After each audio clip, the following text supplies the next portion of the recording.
Welcome, my emerging expat. You're tuned in to Let's Move to Portugal. I'm producer Dan, and I have the distinct honor of bringing you YouTube travelers and our resident Portugal experts, Expats Everywhere's Josh and Kalie. Each week, they'll inspire, they'll educate, and they'll accompany you on your journey to Portuguese residency. This week on Let's Move to Portugal, Kalie is joined by Nancy, who shares her fascinating journey from the sunny shores of California to the charming landscapes of Portugal, exploring the realities and joys of the expat life.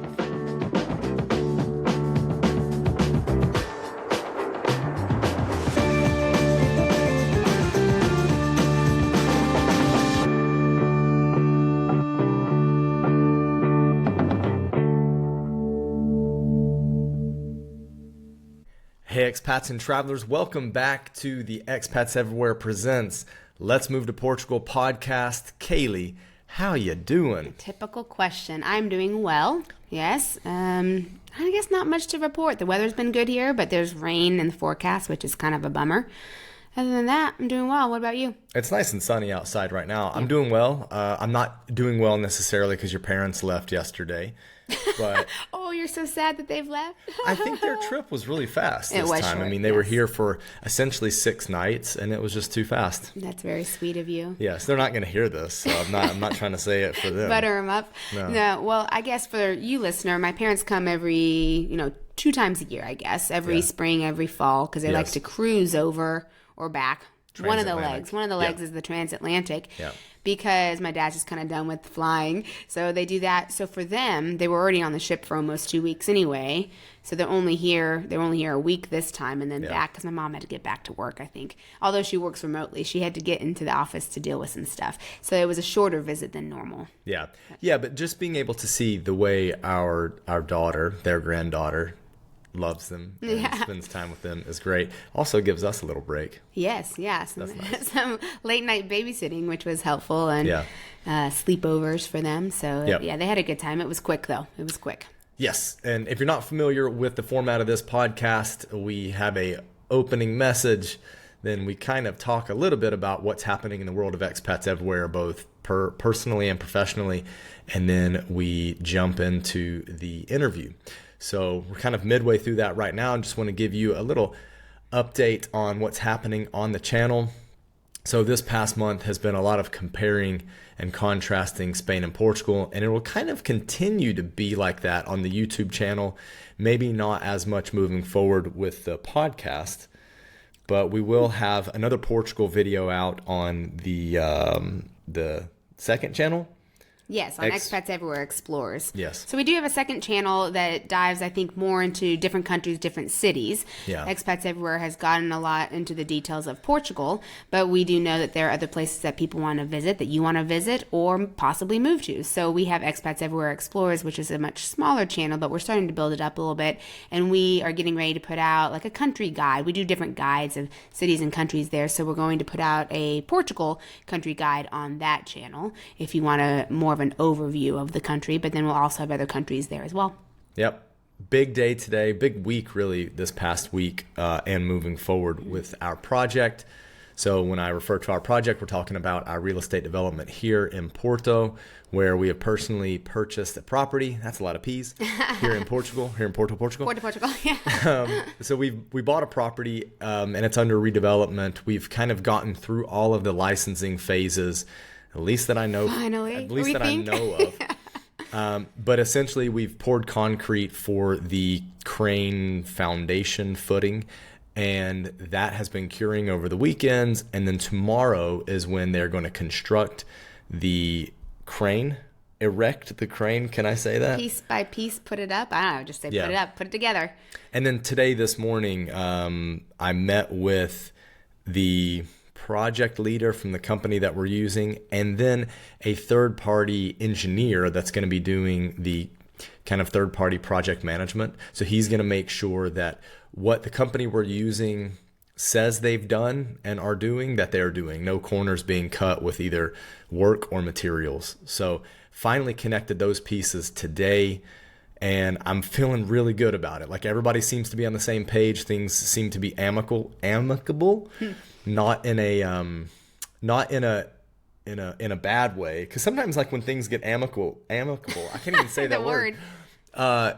It's like in a bad way. Well, it could be like Complacent? not. Well, it could be like, are they in cahoots with each other? Like, do you know what I mean? But You it's not worry like about that at all. I'm It's not worried about generally it. No, but it's generally a positive word, I would say. No, it so is. I think you're using it. When you use it, it means in a positive way. I am. Okay. Yeah. So all seems to be going well there. Yeah, And I yeah. think we've been saying it for weeks, but we should have a video out on Let's Get Building with Josh and Kalie. It should be soon, right?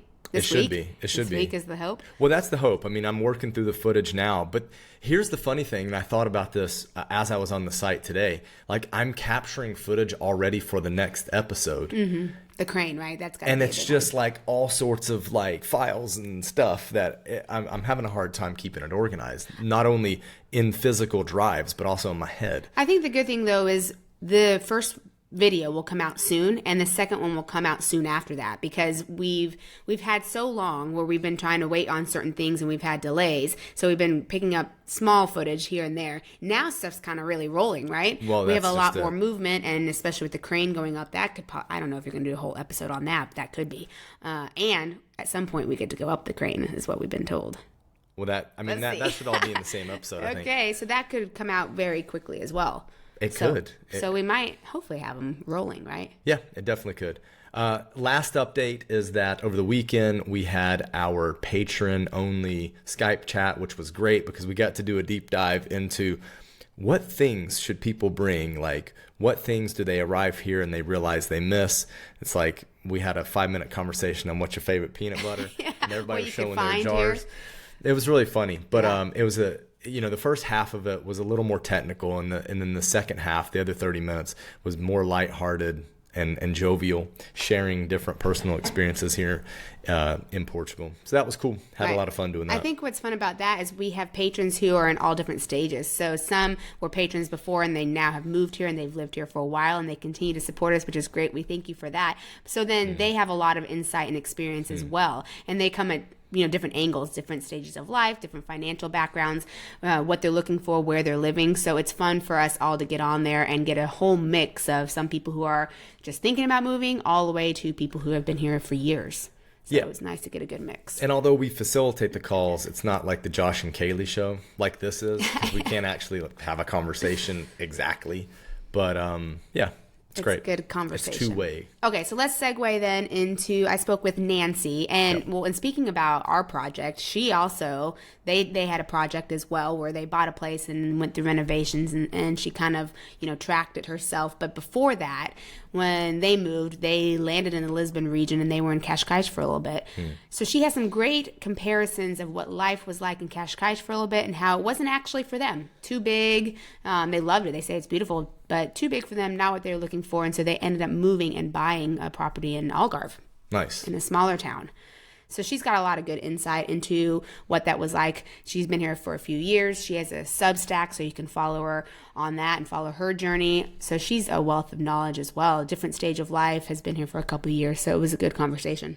Yeah, I was sitting on the other side of the computer, so I only heard like one side of the conversation. I heard your questions being asked, but I didn't get to hear her responses. So I'm looking forward to listening to it. Shall we?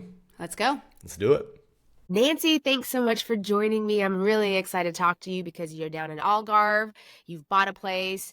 You've been here for several years. So I'm really looking forward to jumping in and talking about why you chose Portugal and how it's going for you. So let's go ahead and back up there. Why did you choose Portugal? There was nothing scientific about it. It was COVID in the United States. We had talked about leaving the United States since 2016. But I had an aging mother and it didn't really become a possibility until 2020. In 2020, we kind of got serious about it. And we had a lot of time to think about it with COVID lockdowns and such. We lived in California at the time. And so we had never been to Portugal. It was not on our radar. But as we read, all the magazines, best places to retire, Fortune, International Living, all those kinds of magazines, Portugal kept coming high on the list of European destinations. And Europe was high on our list. So we just decided to come. And we started in, I guess, August. And in October, we had our visas, and word flew over in December. And did you cut all ties with things in California? You sold everything and full on moved over here. And you had never been here before. Correct.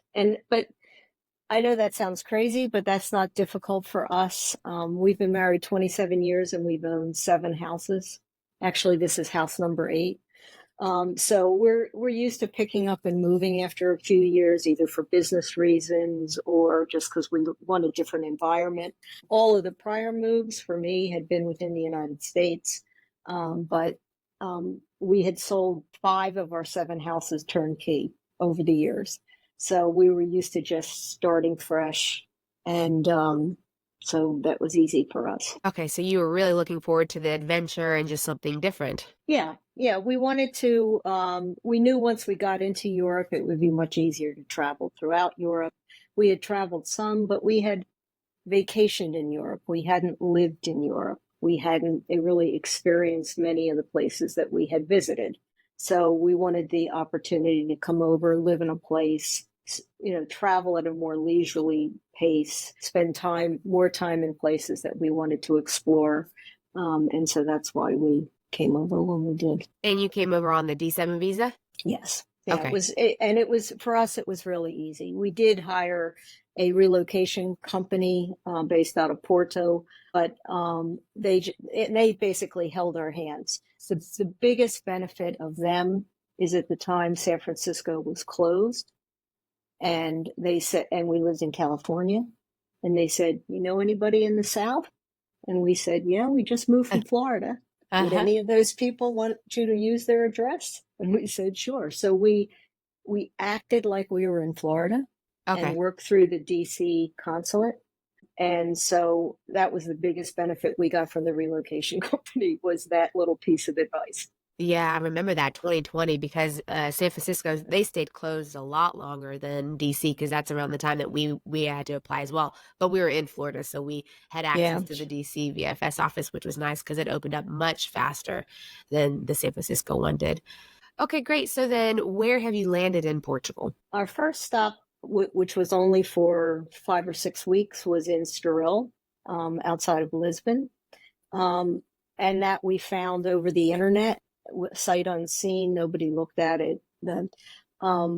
It was a very traditional multi-family Portuguese house, but it was much older, without central heat and central air conditioning. So we kind of drug a electric heater from room to room, and we looked at the owner of the apartment, whose apartment we could see into from ours, wear her puffy coat in the house all the time. So we felt this is not where we want to stay.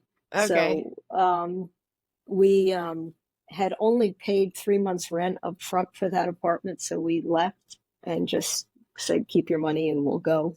And we found a beautiful, beautiful apartment in Cascais, 3 bedrooms, 2 baths, 3rd floor, beautiful view. Got renovated by the owners that were planning to move there in 2 years. So they gave us a lease.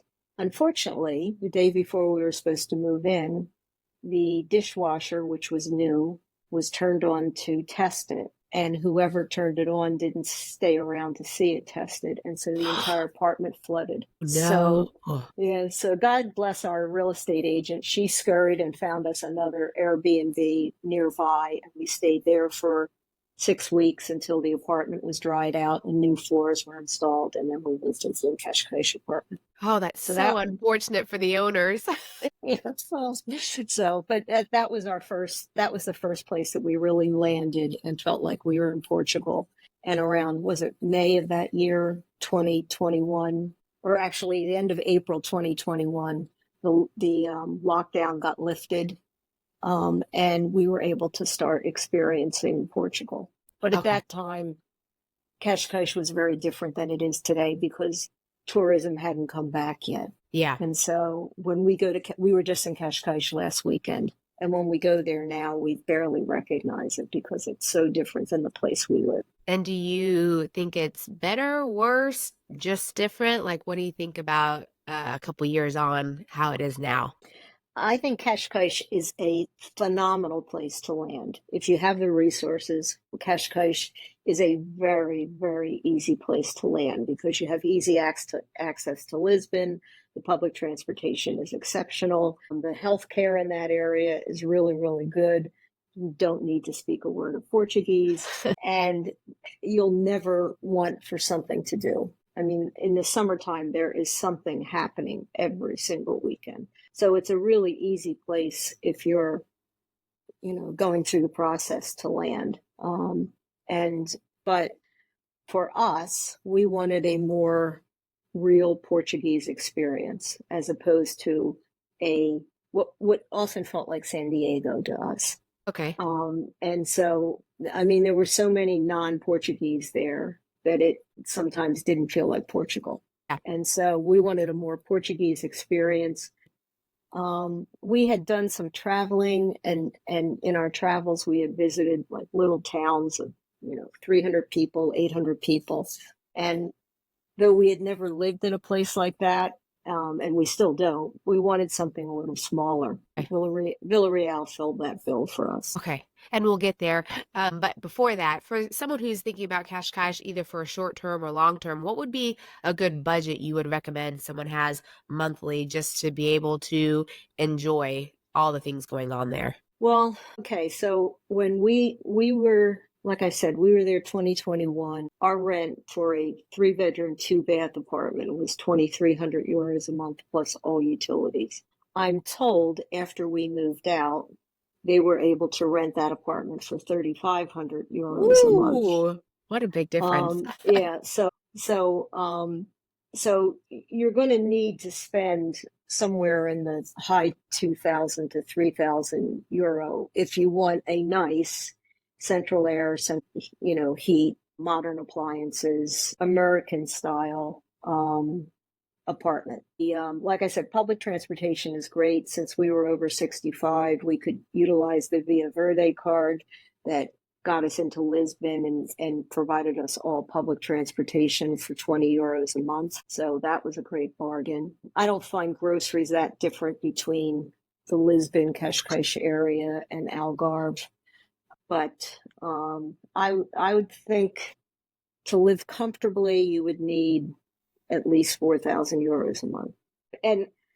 And we may not be a good judge of that because we may have an unrealistic budget compared to some other people. Well, I get asked this question a lot, and it just depends on lifestyle, what you want to do, what you want to spend your money on, how local you want to go. Do you need certain comforts from back in the U.S. that might be more expensive? So, yeah, it just depends. So that gives our listener a ballpark idea.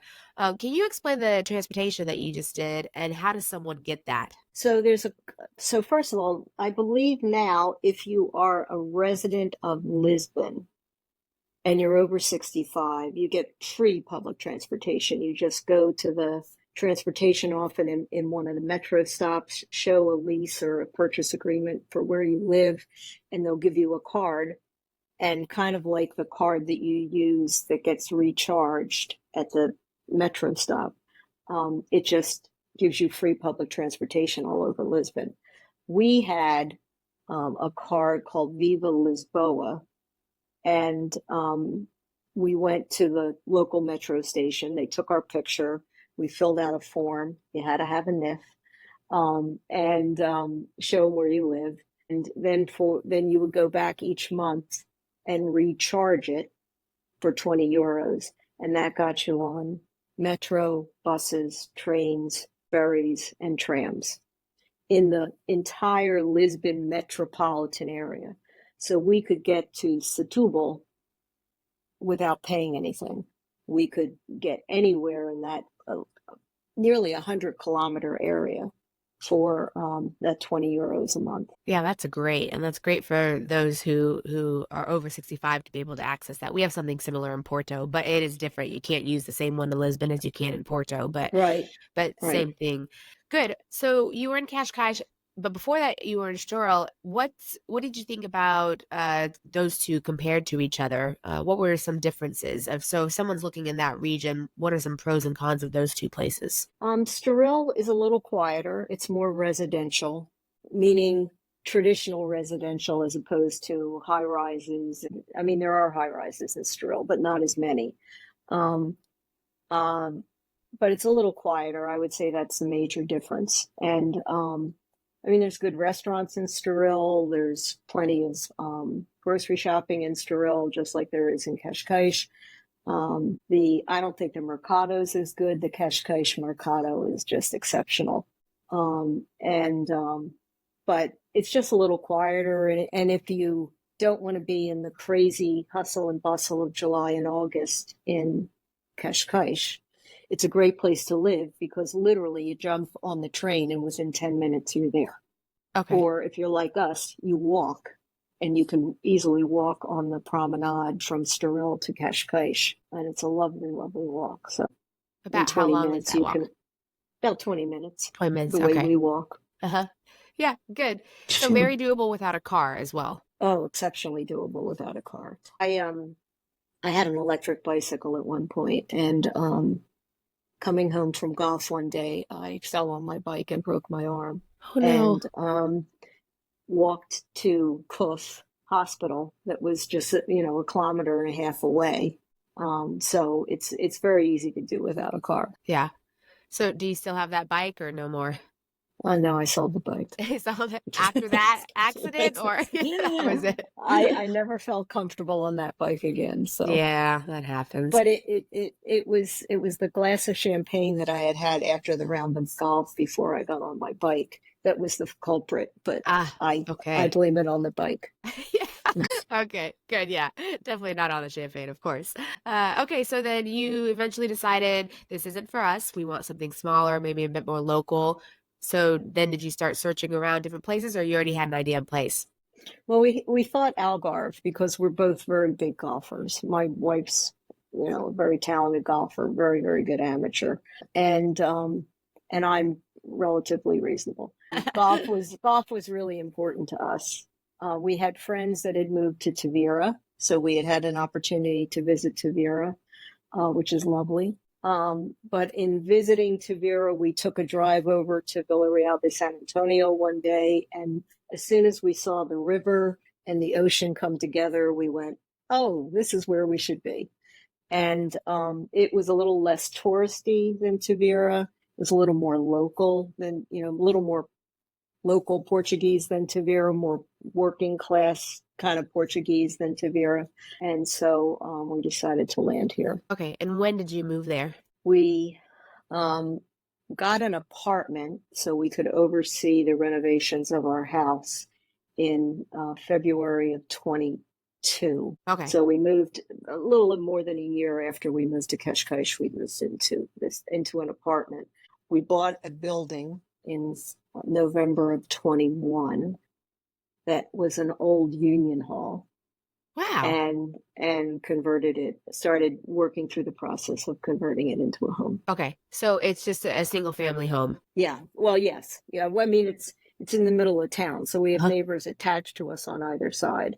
But yeah, it's a single family home. Okay. So it's all yours. So you bought that, you said, in November of 21, and you started renovations.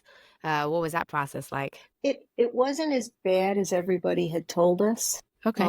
First of all, we had a brand new mayor, and he had run on a platform of improving efficiency in town hall, the kind of thing. Yeah. So we worked with an architect, and by the end of December, she had submitted the first set of plans. It took literally 3 weeks for them to approve those plans. Wow. Which is lightning. Yes. Even by American standards, that's lightning. And we didn't pay anybody, and we didn't invite anybody over for dinner. And then after that, we had the engineers come through, and there were 7 engineering plans that needed to be done. So they got done, and that took about a month, 6 weeks. They got submitted. 2 weeks after they were submitted, they were approved. And then you package everything together, the architectural plans and the engineering plans, and package them together, and they become your application for your building permit. So that went in April, and we got it in May. And May 30th, the builder started breaking things up. Okay. So All right. And when did you move in? August of 23. Okay. Yes, Yeah. August Okay. of 23. Yeah. Yeah, Getting back to the yeah. dates. Yeah. So, right. So the builder had promised that it would take no more than a month. He was wrong. It took all of 14 months, which everybody tells me is really good. And then when I moved in on the after 14 months, I noticed that we didn't have air conditioning. And I asked the heating and air conditioning guy how to turn on the air conditioning. And he told me, oh, I haven't brought the compressor yet. I'll be bringing it soon. Oh gosh. So we really moved in a few weeks later. Okay, yeah, you definitely needed that, right? Yeah. Well, I guess around summertime, like what is the weather like there? It gets into the 90s. Okay. But you have to realize we came from the desert. We came from outside Palm Springs. So anything below 122 to us is bearable. So, That's not the norm for a lot of people, I'd say. yeah, I know. Yeah. So for us, it's not bad. You were okay with it. But it does, and there's a lot more humidity here than there is in the desert. So it can be a little sticky. Okay, yeah. Did the habitation license take a while, or was that pretty quick? Because sometimes people get held up with that. We don't have it yet. Okay. Okay. That's funny. So that one is taking a long time. Yeah, I think, I'm not 100% sure because our architect is handling this so that I don't kill someone. I think we're still waiting on the gas. And what I find interesting about that is there's no gas on our street. So there is no gas. But according to the current building standards, and I don't know if they vary from Porto to Algarve or whatever, but our building standards are that the house has to be built to support gas, even though there isn't gas. Okay. So by our front door, there's a little hidden door that has what would be the hookup for the gas behind it, if there was such a thing. Uh-huh. And in our kitchen, there is this really annoying knob that does nothing. Yeah. But if we had gas, it would turn the gas off. So as soon as the gas man was here and he did the inspection, but I'm still waiting for the certificate. And then once we have that certificate, I believe that's the last one, then that'll get packaged up and become our habitation license. Okay. We're fortunate. We didn't owe any money. We bought the building for cash. We funded the renovations for cash. So because of all that, there's not a bank holding up us getting a loan because we don't have a habitation license. Otherwise, we wouldn't be able to live here. Right. And I'm not sure we're living here legally, but nobody seems to care. Yeah, it's Portugal. Yeah. Okay. Well, any advice for someone who is looking to buy in Algarve or just really in Portugal? The process, the feelings about it. Any advice you want to give? So I think if you're an American and you're used to the American process, you just need to be aware that the Portuguese process is very different. Mm-hmm. Though there are rules related to disclosure in Portugal, they're not nearly as onerous as the disclosure rules in the United States. And so because of that, a lot of stuff doesn't get disclosed. I went to look at a property with a friend because he wanted my help. And I looked at the woman and I said, is this a bottled gas oven? And she said, yes. And I said to him, well, you'll probably want to change that.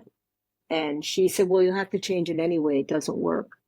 So there was nowhere on any of the documents that said that the water heater didn't work, that the oven didn't work, that the stovetop didn't work.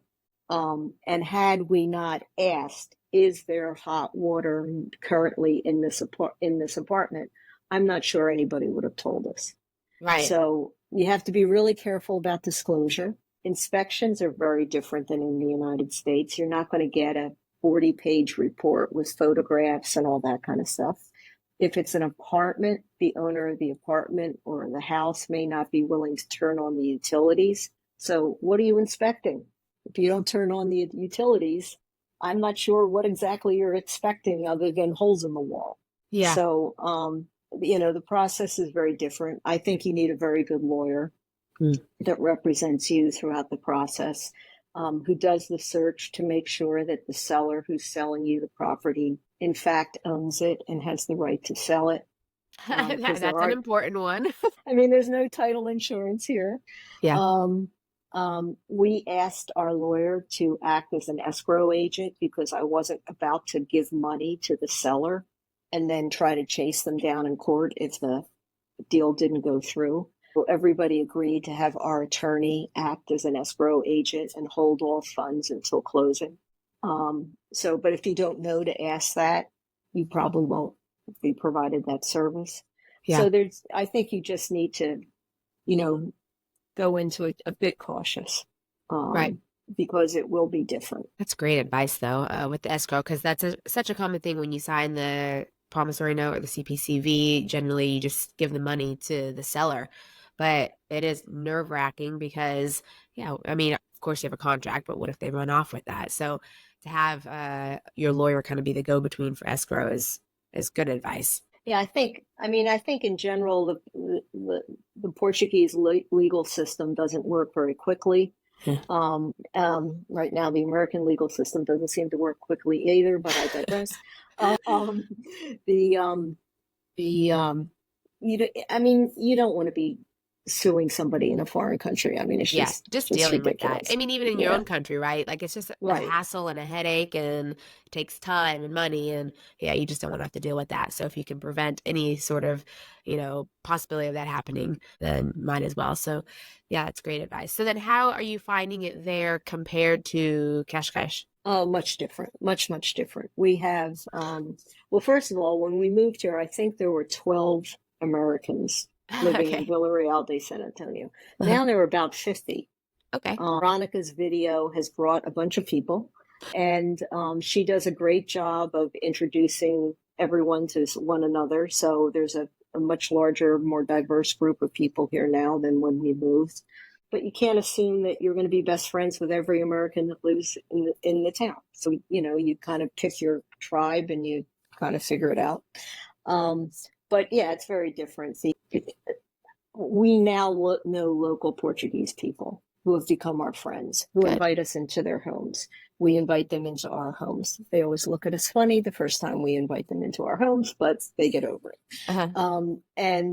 So it's nice. I mean, you walk down the street and you see somebody and you stop and kiss each cheek and ask about each other's family before you go on and do whatever you were out on the street to do. So it's a very different kind of environment than the hustle and bustle of a city. And are you doing this in Portuguese or English? Yes. Hand signals. Well, we're in B1, B2 right now. Great. So using the Portuguese system that's done at our local school. And we've been very fortunate. We've had exceptional teachers both of the years. I know it can be hit and miss, and I've talked to people that have had really great teachers and other people that have been less than satisfied. But and Denise is much better at it than I am. She studies every day. She's so annoying. You have to, right? I mean, it's tough, but languages, woof. Yeah. So my comprehension is still terrible. I can read anything. Give me something to read and I can do that. But my verbal comprehension is still really bad. Yeah. I can communicate what I need to communicate. The tense may not be correct. The grammar may not be 100% correct. But I always tell people when we lived in California, our gardener was born in Mexico. He knew this much English. I knew this much Spanish. The gardening always got done fine. Yeah. That's true. So I didn't care that he didn't know the past perfect tense of some verb. Right. The key is to communicate, right? Right. Yeah. So, do a lot of people speak English there, or is it a mix, or it's like a lower level of English, or like if someone new? Yeah, much lower mix, a much lower level of English than in Cascais or Lisbon. A lot of the shop owners do not speak English or say they don't speak English.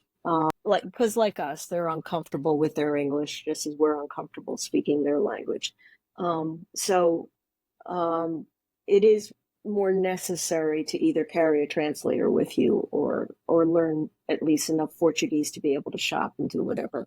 Because we're on the coast of Spain, and because there are many similarities between the words in Spanish and Portuguese, almost all the shop owners here speak Spanish. Okay. Do you get Spanish tourists that come over? Oh, every day, every weekend. This town becomes probably twice its normal size on Saturday and Sunday from the Spaniards coming over. They come over on big buses for tours. They come over on the ferry. They just drive over for the day. There are things, supposedly we're known for our linens, and there's a myth or a fable that if you sleep on Villarreal sheets the first night of your wedding, you'll have a happy wedding. So people come over here and buy linens. Okay. So yeah, we have a lot of Spanish here on the weekends, and the Spanish will not speak Portuguese. Yeah. So the Portuguese speak Spanish. So true. And then do you pop over easily then to Spain? Do you have a car down there now, or? Yeah. Okay. We have a car because as golfers, you can't rely on public transportation, not as often as we play golf. So yes, we have a car. But if we're going over to Ayamonte, we just jump on the ferry because it's just easier. We're there in 15 minutes, and I don't know, I think it's like €1.60 to go on the ferry over there. And it's a nice ride. So, and you don't have to find parking. Yeah, that's a great one. How far is the closest golf course or the golf course that you go to from where you're living now? There's the next town is called Castro Marine, and it's 5 kilometers to Castro Marine, and there are 2 golf courses in Castro Marine Golf Course, and Quinta de Val Golf Course, and we belong to Quinta de Val. So. Okay. Is it your favorite one down in Algarve, or is there another one that you like that's just a little further away that you don't go to regularly? Or what would be your favorite one? Our sister course, that meaning it's owned by the same management company, and we can join all 3 courses if we wanted to, is a club called Quinta de Cima, Quinta de Ria, so 2 golf courses attached. And they're both exceptional golf courses, and we like them a lot. The challenge with that for us is they will not store our trolleys and our golf clubs for us. And when you're 70, the last thing you want to do is schlep your clubs in and out of your car 3 or 4 times a week. Yeah, okay. So Quinta de Val works much better for us. Okay, yep, that makes sense. All right, and how do you find traveling? You said you wanted to travel around Europe. How are you finding traveling, especially being based there? Do you just go to the Faro airport to travel, or what's travel look like now that you're based in Algarve? Faro or Sevilla are both options. Sevilla takes us an hour and 30 minutes to get to. And if I'm stupid enough to book a 6 o'clock flight, the night before, then you go the night before. Please tell me. No, we get up early. But 6 o'clock in Seville is 5 o'clock in Portugal, so it means we have to get up at 3 o'clock, and it's just a whole thing. But no, it's great. While we were having the house built, I was trying to oversee construction because I kind of like that. We had flipped a couple of houses in the United States. I've done a lot of renovations myself, though the process here is entirely different. And the only thing I did was paint. But you did a great job of that. Thanks. But so during that year that our house was under construction, we did not work. We did not travel nearly as much as we wanted. So we kind of set a goal of traveling every month this year. Which I don't think we're going to do. Denise went back to the States for a wedding in January, so I'm counting that. February, we went to Madeira and Funchal, which was lovely. We were there for 6 days. We just came back from Mallorca. This summer, we're driving to Denmark and back. Wow. So that's a big trip. And we're taking 18 days to get there and 18 days to get home and spending 10 days in Denmark. So that's a big road trip with the dog. Okay. And so that's a big trip. And then in June, we're going to Croatia. And then in December, we're going to Vietnam and Cambodia. Oh, exciting. So, yeah, so we're going to have our fill of travel. Yeah. And then we have, of course, now everybody who's figured out that we live in Portugal is also coming to visit when we're not moving. So we just had friends here from San Francisco and went up to Lisbon and showed them Lisbon and Óbidos and Évora. So we're doing quite a bit of traveling right now. So you don't think you'll make every month just because it'll end up being too much? Yeah, and we have, like, there's one month that I think almost every day of the month we have a visitor, a different visitor. So I don't think we'll make June. Or no, with Croatia's June. I don't think we'll make July. Okay, but you can kind of make it work because you're like, well, people are coming here, so at least it's something, right? Yeah. Right. Well, that's exciting. A lot of fun, for a listener who wants to move to Portugal, and one of the things they want to do is travel. Of course, it's much more accessible, obviously, once you're already over here to travel like that, right? Yeah, I mean, last year we did take one vacation last year in August because, nobody works in August. So there wasn't any construction. Nothing to oversee. Yeah. So we went to Italy and Switzerland last August. And it's just, it's nice to be able to take a relatively short flight. Well, first of all, the airport experience is better because nobody's taking off their shoes.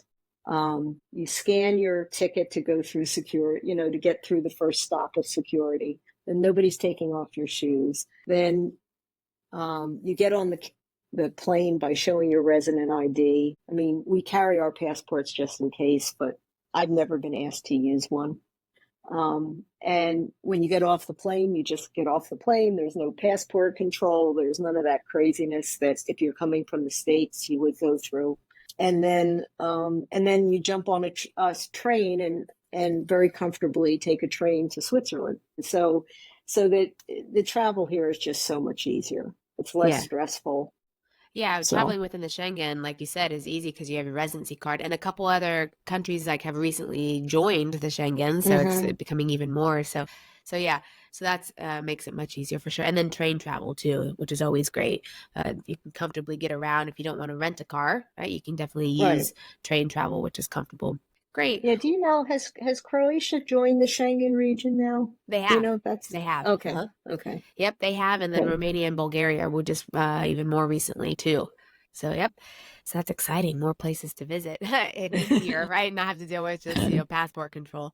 So being in Algarve, what are some pros and cons? And I guess who is Algarve not for, and who do you think it is for? I think it tends to attract people my age as opposed to people your age. I was going to say, if you're gay, you probably want to go to Porto or Lisbon, but there's now a large gay population in Tavira, oddly enough. Well, I shouldn't say large. There's 50 or 60 people that get together once a month in Tavira. But I think it attracts an older population. I think next to Lisbon, Algarve, and Cascais, Algarve is relatively expensive compared to the rest of Portugal, particularly if you're in central Algarve or you're in Tavira. That area is more Lisbon prices than it is Évora or Óbidos or Silver Coast prices. So you have to take that into consideration. Yeah, that's good advice because, budget and where people want to live. Generally, it's budget, it's weather, location. So if you want to, maybe live on a more fixed income with a lower budget, Algarve might not be for you because prices have risen a lot, right? Yeah, we've seen it just since we've gotten here. Right. Now we're starting to see some contraction. I mean, since January, we've seen prices come back a little bit. And I think we'll continue to see that for a little while, but it's not. It's funny, I get readers that send me questions. I literally had a reader send me a question: can I afford to live here? Oh, I get that too. Well, there's a lot of variables here. This is a loaded question. Well, first of all, tell me how much income you have. That might be helpful. Yeah, exactly. The minor detail, right? So, you have to take into consideration when we moved here. I subscribe to International Living Magazine. I think International Living Magazine kind of glorifies and oversimplifies and kind of makes, you can move to this country for 1,200 euros a month and you'll be happy as a pig in shit. And I think, sometimes their data is either out of date or they're not the types of apartments that most Americans would want to live in. So if you're coming from a certain standard of living, you expect that same standard of living where you move. I think most people do. And so you need to budget for that. And Algarve is not cheap. I think it's second to Lisbon in terms of the most expensive place in Portugal. Mm-hmm. And you mentioned a reader wrote you. How can people follow you or get in touch with you if they want? I started a blog in January of 2020. January of 2021. So a few weeks after we got here, we were in lockdown. I had nothing to do. My friend said, we'd like to know what's going on. So I started a blog called Expat in Portugal. It's on the Substack app. Uh-huh. And so I started it with like 24 friends, and there's now about 4,000 people that read it on a weekly basis, which I find totally crazy and absurd. Great. Must be interesting stuff then, huh? I'm very direct and honest. I like that, and people need that. So that's very helpful. Well, lastly, at Expats Everywhere, we believe that living abroad transforms lives. So how has living abroad transformed your life? I think travel is essential to living. I think I worry about people that have never left the state that they live in. Or, I realize America is a very large country, so you don't necessarily need to leave the United States. But I think there is so much that can be learned from other cultures and other people. We recently turned 70, and if I've been retired already for 11 years. So what was I going to do with the next, 25 years of my life? Hanging out and playing golf. I mean, I love to play golf, but there's more to life than playing golf. So we learn so much when we travel. We develop new perspectives when we travel. We realize that the education system that we were brought up in is not the only education system in the world. That the religion that we were brought up with is not the only religion in the world. And it just gives us a different perspective on life. And I just think it's essential to continuing to live. Otherwise, it's very boring. Yeah, Very, very boring. I agree. Josh and I are the same. Well, Nancy, thanks so much for joining me on the podcast today. Well, it's fun being here. Thanks, Kalie. Hi, listener. It's me, producer Dan, and I just wanted to say thank you so much for listening. This episode wraps up season 2 of Expats Everywhere Presents Let's Move to Portugal, and season 3 is going to start in just a few weeks. But season 2 is going to be my last season working on this show with Josh and Kalie. And I want to thank you guys for listening and making the show a success. It has been a lot of fun to do, and I really appreciate all of you listening and watching. It means a ton to us. Josh and Kalie have been fantastic to work with.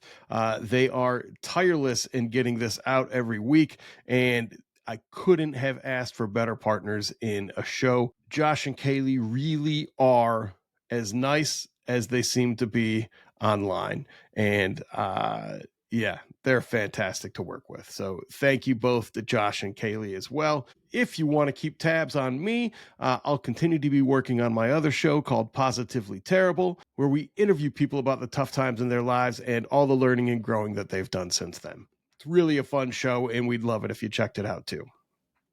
So in conclusion, one more time, thank you to Josh, thank you to Kalie, and most importantly, thank you to all of you for listening.